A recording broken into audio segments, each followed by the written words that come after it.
Come and join IMAGO, International Mathematical Advanced Geometry Olympiad. This competition will be held on March 26, 2022, online, in bilingual format of English and Indonesian language. Contact the competition committee through WhatsApp before 22nd of March to register. Hey everyone, here is the question for this video. If the area of the circle is 154 cm square, what is the side length of the square?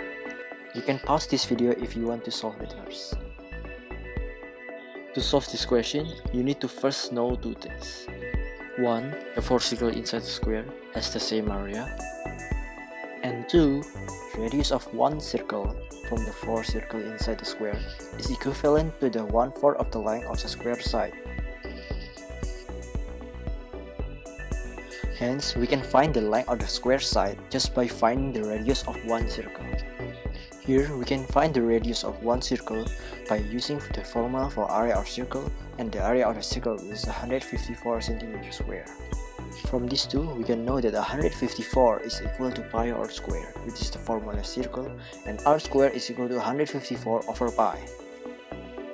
Now, we change the pi into 22/7, and we get 154 times 7 over 22. By calculating this, we can know that r squared is equal to 49. And finally, the radius of one circle is equivalent to 7 cm.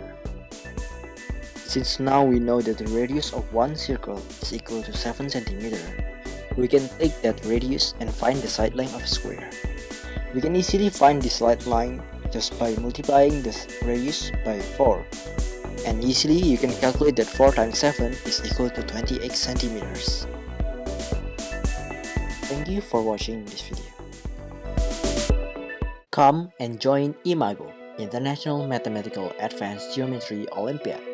This competition will be held on March 26, 2022, online, in bilingual format of English and Indonesian language. Contact the competition committee through WhatsApp before 22nd of March to register.